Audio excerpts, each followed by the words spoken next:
ಅವ್ರನ್ನ ಮನ್ಸಾರ ಇಷ್ಟಪಟ್ಟು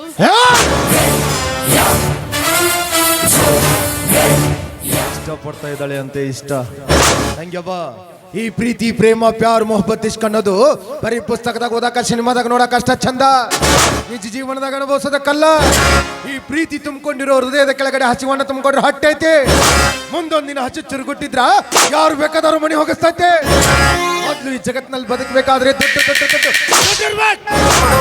ದುಡ್ಡು ಹೊಂದಿದ್ರ ಅಪ್ಪ ಅವನು ಬಿಡಬೇಕಾದ್ ಖರೀದಿ ಮಾಡಬಹುದು. ಹಾಗ ಅಂದ್ಕೊಂಡಿರೋ ನಾನು, ಹಾಗೆ ಬಾಳ್ತಾ ಇರೋ ನಾನು. ಇದೆಲ್ಲ ನಿನಗೆ ಅರ್ಥ ಆಗೋದಿಲ್ಲ. ಅರ್ಥ ಮಾಡ್ಕೊಳ್ಳೋ ವಯಸ್ಸು ನಿಂದಲ್ಲ. ಬದಲಾದ್ರೆ ನಿನಗೂ ಒಳ್ಳೇದು, ನನಗೂ ಒಳ್ಳೇದು, ಆ ಬಿಕಾರಿಗೂ ಒಳ್ಳೇದು. ಇರ್ಲಿಲ್ಲ ಅಂದ್ರ ಈ ನಿನ್ನ ಒಂದ್ ರೀತಿ ಗೋಮುಖ ವ್ಯಾಘ್ರ ಇದ್ದಂಗ. ಒಂದು ಮುಖದರ್ಶನ ಮಾತ್ರ ಮಾಡಿದೀಯ, ಇನ್ನೊಂದು ಮುಖ ನೋಡೋ ಪ್ರಯತ್ನ ಪಡಬೇಡ. ನಾನು ಸರಿ ಇಲ್ಲ. ಅಣ್ಣ, ಯಾಕನ ಪ್ರತಿದಿನ ದುಡ್ಡು ದುಡ್ಡು ಅಂತ ಹೇಳ್ತಾ ಇರ್ತೀಯ? ಯಾಕನ ಬಡ ಮನೆಯನ್ನು ಹುಟ್ಟಿದವರು ಪ್ರೀತಿ ನಂಬಿಕೆ ವಿಶ್ವಾಸದಿಂದ ಜೀವನ ಸಾಗಿಸ್ತಾ ಇಲ್ವಾ? ಯಾಕನ್ನ ಮಾತೆತ್ತಿದ್ರೆ ಸಾಕು ದುಡ್ಡು ದುಡ್ಡು ಅಂತ ಹೇಳ್ತಾ ಇರ್ತೀಯ? ದುಡ್ಡಿದ್ದವರು ದೊಡ್ಡಸ್ತಿಕೆ ಮಾತಾಡಬಾರ್ದನ್ನ. ದುಡ್ಡಿದ್ದವರು ಅಂತ ಮೆರಿತಾ ಇದ್ರೆ ಮುಂದೆ ದೊಡ್ಡವರಾಗ್ತೀವಿ. ದುಡ್ಡಿದೆ ಅಂದ ಮಾತ್ರಕ್ಕೆ ಬಂಗಾರದ ಚಪ್ಪಲಿಯನ್ನ ಮಾಡಿಸಿ ತಲೆ ಮೇಲೆ ಹೊತ್ತು ತಿರುಗೋದಕ್ಕಲ್ಲ. ಅದೆಷ್ಟೇ ಹಣ ಕೊಟ್ಟು ಬಂಗಾರದ ಚಪ್ಪಲಿ ಮಾಡಿಸ್ಕೊಂಡ್ರು ವಿನಃ ತಲೆಯಲ್ಲೇ ಹೊತ್ತು ತಿರುಗೋದಕ್ಕಲ್ಲ. ಯಾವತ್ತಿದ್ರು ಚಪ್ಪಲಿನ ಕಾಲಲ್ಲೇ ಹಾಕ್ಬೇಕು. 4 ಅಕ್ಷರ ಕಲ್ತು ಮಾತ್ರಕ್ಕೆ ಅಣ್ಣನಿಗೆ ಬುದ್ಧಿ ಹೇಳೋಷ್ಟು ದೊಡ್ಡವಳಾಗ್ಬಿಡ್ತಾಳೆ ನನ್ನ ತಂಗಿ.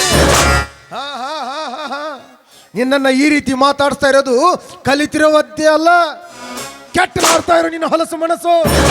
ಮೊದಲು ಅದನ್ನ ಸರಿ ಮಾಡ್ಕೋ. ಇರ್ಲಿಲ್ಲ ಅಂದ್ರ ನಾನು ಸರಿ ಮಾಡ್ಬೇಕಾಗತ್ತೆ. ಅಣ್ಣ, ಹಾಗಾದ್ರೆ ಇದೇ ನಿನ್ನ ಕೊನೆ ನಿರ್ಧಾರ? ಅಣ್ಣ, ನಾನು ನಿನ್ನ ತಂಗಿ, ನನ್ನದು ಒಂದು ಕೊನೆ ನಿರ್ಧಾರವನ್ನ ಹೇಳ್ತೇನೆ ಕೇಳು. ನಾನು ಮನಸಾರ ಇಷ್ಟಪಟ್ಟು ಪ್ರೀತಿ ಮಾಡಿದ್ದು ಆ ಕರಮರಾಜನ ಮಾತ್ರ. ಈ ಜನ್ಮದಲ್ಲಿ ಮದುವೆ ಅಂತಾದ್ರೆ ಅದು ಕರಮರಾಜನ ಜೊತೆ ಮಾತ್ರ. ನೀನೇನಾದ್ರೂ ನನ್ನ ಇಷ್ಟಕ್ಕೆ ವಿರೋಧವಾಗಿ ನಿನಗೆ ತಕ್ಕ ವರವನ್ನು ಹುಡುಕಿ ನನಗೆ ಮದುವೆ ಮಾಡೋದಕ್ಕೆ ಪ್ರಯತ್ನ ಪಟ್ಟಿದ್ದೆ ನಿಜವಾದ್ರೆ ನೀನು ಪ್ರೀತಿಯಿಂದ ಸಾಕಿದ ನಿನ್ನ ತಂಗಿ ಕೊರಳಿಗಲ್ಲ, ಸತ್ತು ಬಿದ್ದು ಹೆಣವಾಗಿರೋ ನನ್ನ ತಂಗಿ ಕೊರಳಿಗೆ ತಾಳಿ ಕಟ್ಟಿಸಬೇಕಾಗುತ್ತದೆ. ನಾನು ತಂದೆ ತಾಯಿಗಳ ತೀರಿ ಹೋದ ನಂತರ ಇದೇ ಬೆನ್ ಮೇಲೆ ಕೂರಿಸಿಕೊಂಡು ಇದೇ ಕೈಯಾರ ತುತ್ತಿನಿಸಿ ಬೆಳೆಸಿದ್ ನೋಡು. ನಾನು ಮಾಡಿರೋ ತಪ್ಪು. ಚಿಕ್ಕವಳಿರುವಾಗಲೇ ನಿನ್ನ ಕತ್ತಿಕ್ಕಿ ಸಾಯಿಸಿದ್ರೆ ಎಷ್ಟೋ ವಾಸಿ ಇತ್ತು.